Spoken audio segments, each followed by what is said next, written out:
Halo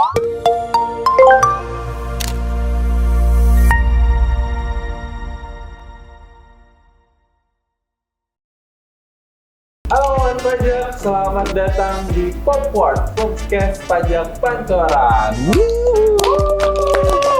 Kurang ramai tepuk tangannya, ayo semuanya. Nggak ada. Oke, nggak ada orangnya nih, masih nggak ada. Kita lagi di studio di kantor pajak Pratama Jakarta Pancoran. Nah, hari ini teman-teman kita akan membahas tentang pemindahan pajak yang seharusnya tidak terutang atau yang teman-teman sering dengar sekarang disingkat jadi PISPT. Nah, PISPT dan juga pemindahan bukuan sesuai dengan PMK nomor 81 tahun 2024. Nah, ini nih teman-teman, apakah yang terjadi dengan PISPT dan PPK yang selama ini telah kita ketahui telah berubah atau memang ada penyesuaian yang baru? Bersama saya telah hadir 3 narasumber kece. Ya, kita akan perkenalkan yang pertama dari ujung. Halo, ada Mas Ardian. Apa kabar? Halo, selamat siang kawan pajak. Halo. Ya, ada Lope ya. Oke. Biar kita semangat, sehat gitu loh ya. Nah, yang ini yang bajunya sepertinya menyala ya Mas Aris ya hari ini. Warna hijau tapi nggak menyala. Bling. Halo Mbak Mary, apa kabar Mbak Mary? Halo kawan pajak semua. Oke, baik. Nah, yang di ini kayaknya kita nggak usah perkenalkan lagi ya. Langsung keluar aja ya. Oke, nggak bisa Mas Aris. Terakhir di sini yang paling sangat mengetahui dunia perpajakan seluruh Indonesia. Kita perkenalkan Mas Aris. Halo. Selamat siang kawan pajak. Assalamualaikum warahmatullahi wabarakatuh. Baik. Nah, banyak nih yang bertanya-tanya nih Mas Ardian, Mbak Mary, Mas Aris nih tentang PISPT dan PBK ini, karena begitu kita masuk ke Cortex ya, banyak sekali perubahan yang terjadi, terutama dengan PMK 81 tahun 2024 ini ya. Jadi banyak penyesuaian yang harus dilakukan oleh wajib pajak, banyak wajib pajak yang kaget nih sama peraturan ini nih. Nah, jadi sekarang kita minta penjelasannya dulu dari yang paling ujung. Dari yang paling ujung. Mas Ardian, gimana sekarang pemindah bukuan itu Mas Ardian? Ya, jadi Mas Ardian sebelum masuk ke sana mungkin ya kawan pajak. Jadi selama ini memang sering sekali ya kita temukan itu yang namanya kesalahan pembayaran gitu ya. Yang misalkan pembayarannya harusnya di PPN misalkan, ternyata pembayarannya seharusnya ke PP 21 karena kan dia ini ya hampir mirip ya, 411 211 dan 411 21 gitu kan. Itu kan sering terjadi kesalahan seperti itu ya kawan pajak. Kalau memang sebelum berlakunya Cortex itu ya, mekanisme yang bisa digunakan adalah pemindah bukuan ya. Nah, tetapi untuk saat ini hal tersebut sudah tidak bisa digunakan ya untuk kesalahan pembayaran, atau mungkin misalkan ada kelebihan pembayaran yang mau diminta kembali gitu ya, itu tidak bisa karena untuk saat ini memang pemindah bukuan itu hanya terbatas. Bahkan mungkin kalau boleh disampaikan pembayaran yang terkait dengan pengalihan tanah dan bangunan. Iya, mungkin hanya satu itu, dan itu pun ya itu pun mungkin hanya billing yang muncul NTPN yang nanti muncul di Cortex. Tapi memang ada satu akun lagi di mana akun deposit pajak ya. Deposit pajak itu memang masih bisa dilakukan pemindah bukuan kawan pajak, karena kan memang sebenarnya akun deposit pajak ini kan dia tidak mengikat kemana-mana ya, tidak mengikat ke jenis pajak apapun, masa pajak apapun, jadi dia memang masih bisa dipindah bukukan. Tetapi selain pembayaran dua hal tersebut, boleh dikatakan tidak ada pemindah bukuan sekarang. Jadi menggunakan mekanisme pengembalian yang seharusnya tidak terutang. Itu. Nah, konsep secara umum untuk pengembalian yang seharusnya tidak terutang itu kawan pajak, jadi nanti kawan pajak mengajukan dulu mengenai pembayaran yang kelebihan atau mungkin pembayaran yang awalnya salah dilakukan. Kemudian nanti dari kantor pajak akan mengembalikan ke rekening kawan pajak dulu, boleh ke rekening, boleh ke deposit pajak gitu ya. Nah, setelah dikembalikan ke rekening, nanti wajib pajak atau kawan pajak silahkan dibayarkan kembali sesuai dengan nilai yang betul atau sesuai dengan kode pajak yang betul. kurang lebih konsepnya untuk gambaran konsepnya seperti itu. Ini nanti kalau misalkan kawan pajak, waduh saya ada salah pembayaran nih, jangan khawatir. Itu sebenarnya uangnya tidak akan hilang gitu ya. Masih ada mekanisme yang bisa ditempuh gitu ya. Kurang lebih itu Mas Fauzan yang bisa disampaikan.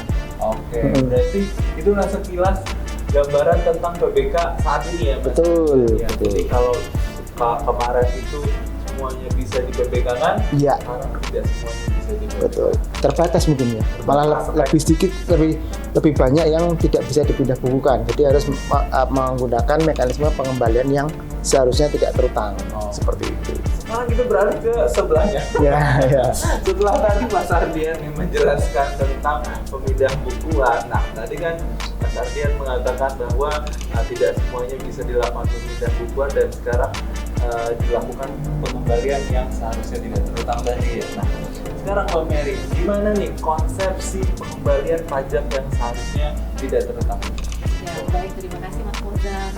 Jadi sebetulnya mekanisme pemindah bukuan dan pengembalian pajak yang seharusnya tidak terutang itu sudah ada sejak sebelum PMK 81 ini ada 2015. sebetulnya. Tapi memang saat ini lebih difokuskan lagi karena memang tahun 2025 menggunakan Cortex, semua pembayaran itu sudah sudah terinci ya. Pada saat kita lapor itu otomatis kode billing tercreate. Kode billing tercreate atau kita bisa memilih deposit pajak di mana ada mekanisme pemindah bukuan otomatis. Nah, bedanya pemindah bukuan dan pengembalian pajak yang seharusnya tidak terutang, kalau pemindah bukuan ini dia tidak keluar rekening. Jadi tidak ada pencairan ke rekening wajib pajak. Nah, kalau pemindah bukuan ini hanya memindahkan dari akun jenis pajak A ke akun jenis pajak B. Dia tidak keluar kemana-mana. Nah, untuk pengembalian pajak yang seharusnya tidak terutang, dia mekanismenya dikembalikan dulu seperti yang sudah dibicarakan Mas Ardian tadi, dan wajib pajak mengembalikan kembali ke pajak yang seharusnya kewajiban wajib pajak tersebut. Nah, ini bagaimana nih mekanisme untuk pengembalian pajak yang seharusnya tidak terutang? Untuk pengembalian pajak yang seharusnya tidak terutang itu bisa diajukan melalui Cortex. Tapi memang ada beberapa hal yang belum muncul, ada STPN atau kelebihan yang belum muncul di Cortex. Nah, itu wajib pajak bisa mengajukan secara manual kalau cek di masing-masing KPP terdaftar. Nah, sebenarnya sih kalau memang STPN sudah muncul atau kelebihan tadi tersebut sudah muncul, itu kita tinggal enak nih di Cortex, memudahkan sekali sebetulnya ya. Tinggal kita ambil angkanya, kemudian jangan lupa memberikan alasan kenapa kewajiban tersebut tidak ada kewajiban di pembayaran tersebut, dan ada selisih perhitungan pajak yang seharusnya tidak terutang. Itu dua hal yang harus dilampirkan, dan dokumen pendukung lainnya seperti misal kawan pajak salah membayar tahun 2000, kalau tahun 2025 udah nggak menjadi isu sih harusnya ya. 2024 kawan pajak salah membayar PPN masa misalkan bulan November, seharusnya bulan Desember tahun 2024. Nah, di situ nanti kawan pajak perlu melampirkan atau paling tidak alasan perhitungan pajak seharusnya November sekian, seharusnya Desember sekian. Nah, itu kelihatan nanti yang seharusnya tidak terutang berapa. Kemudian dibutuhkan juga nih SPT kalau memang diperlukan. Print-printan SPT-nya, di-scan, di-upload kalau memang bisa melalui Cortex. Tapi kalau tidak bisa melalui Cortex, tadi dilampirkan saja di permohonan pengembalian pajak yang seharusnya tidak terutang. Untuk formulirnya itu ada di lampiran PMK 81 tahun 2024. Berarti bisa diambil untuk formulirnya di lampiran PMK 81 itu ya? Bisa. Tadi Mas Ardian udah menjelaskan tentang pemindah bukuan. Mbak Mary udah menjelaskan tentang perbedaan PSTT. Nah, sekarang kita tanya Mas Aris. Mas Aris, apa nih perbedaan mendasar antara si PBK ini sama PSTT ini, Mas Aris? Baik, terima kasih Mas Fauzan.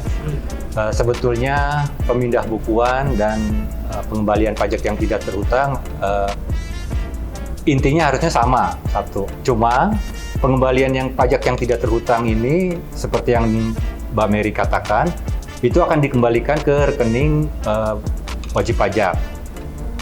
Pengembalian tersebut tidak mungkin tidak utuh ke rekening wajib pajak karena nanti prosesnya seperti restitusi. Jadi dia akan diperhitungkan dengan ketetapan ataupun tagihan pajak yang tertera di wajib pajak tersebut.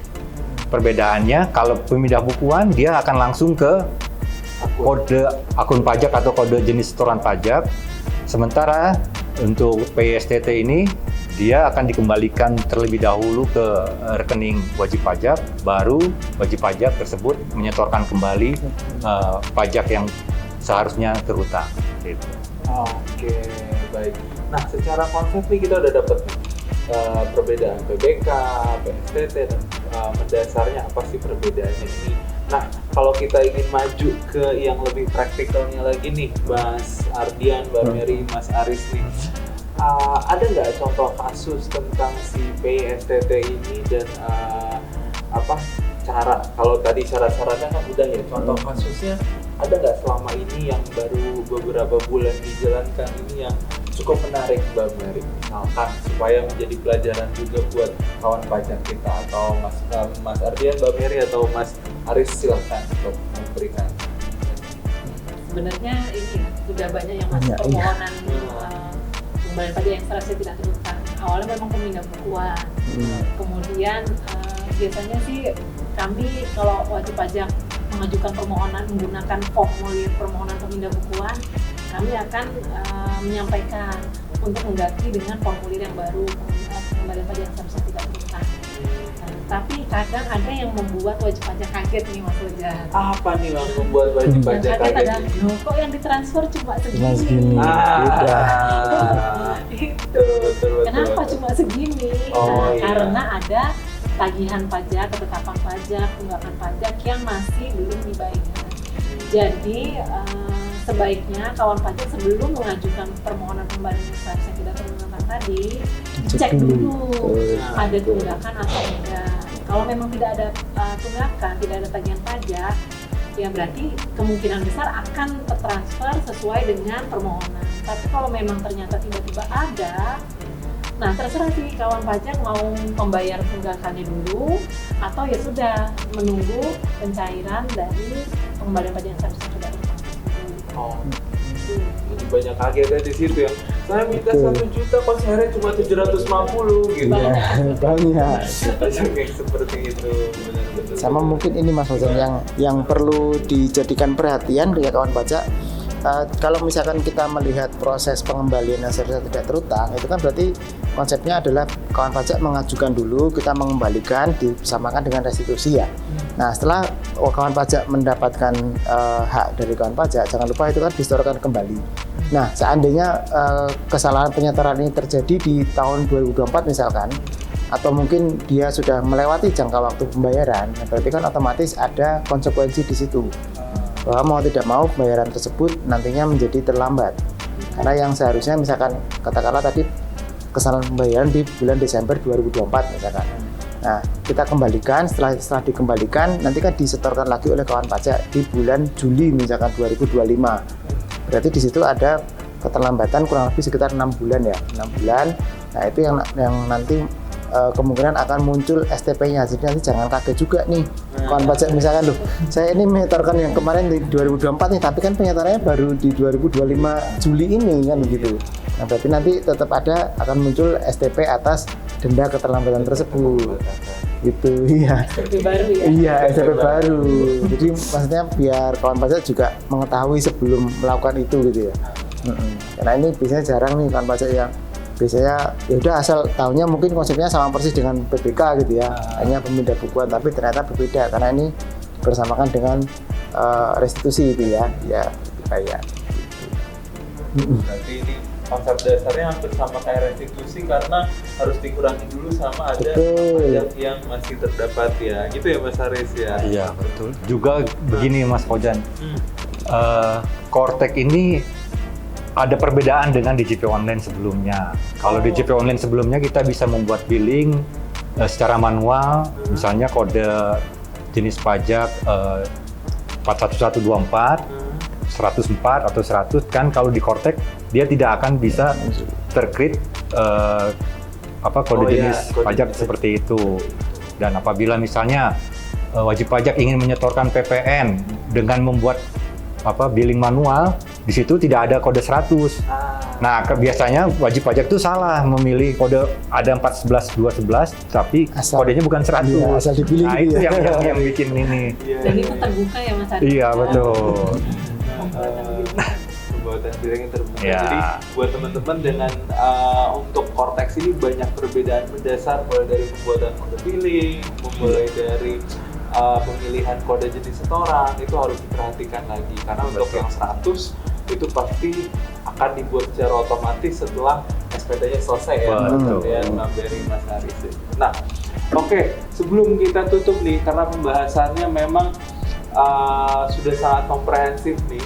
Nah, sebelum kita tutup nih ini kita hari ini, Podcast.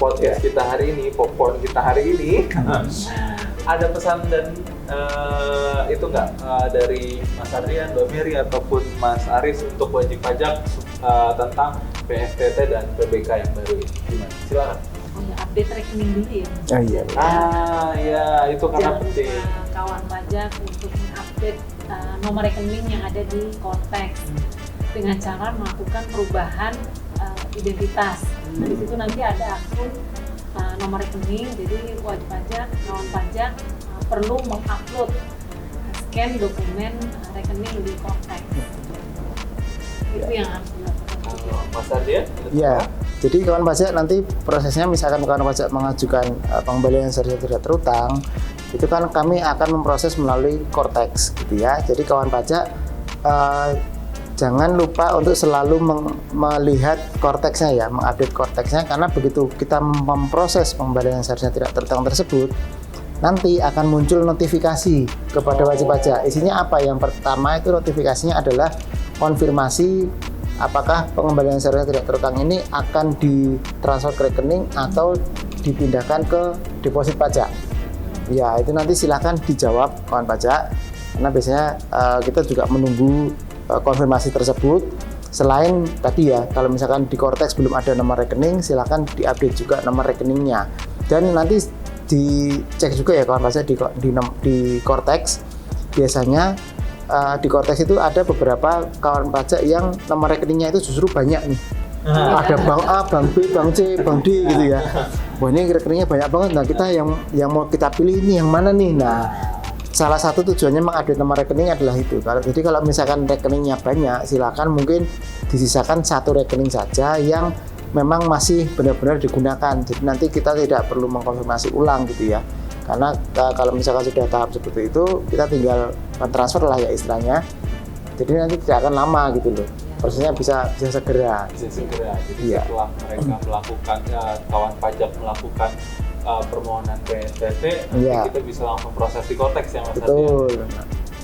Nah, Mas Aris terakhir ada yang mau disampaikan? Oke, terkait hak dan kewajiban perpajakan bagi Bapak Ibu wajib pajak, itu sama dengan baik itu di DJP Online ataupun di Cortex. Malah pelayanan di Cortex itu lebih cepat ya Mas Fauzan dibanding ketika kita permohonan secara manual ataupun via DJP Online. Jadi apabila Bapak dan Ibu ada kesalahan ataupun ada kelebihan, jangan takut. Di Cortex, hak dan kewajiban Bapak dan Ibu dijamin oleh negara. Oke, mantap. Berarti kata-katanya Mas Haris itu menarik nih. Di Cortex, kewajiban dan hak Bapak dan Ibu dijamin oleh negara. Jadi jangan takut ya. Iya. Oke, baik. Terima kasih Mas Ardian, Mbak Mary, dan Mas Aris Terima kasih. atas insight-nya hari ini tentang PSTT dan tentang PBK juga yang baru ini, karena banyak teman-teman kita yang seperti tadi masih bingung dan apa sih ini, barang apa sih ini, karena memang sebelumnya PSTT ini tidak begitu akrab ya, hanya Betul. untuk permohonan tertentu gitu. Baik, segitu dulu kawan pajak popcorn kita hari ini. Jangan lupa saksikan, jangan lupa like and subscribe channel kita di KPP Pratama Jakarta Pancoran. Jangan ketinggalan ya teman-teman ya. Oke, terima kasih untuk menyaksikan podcast hari ini. Dadah. Terima kasih. Terima kasih. Terima kasih. Sampai jumpa.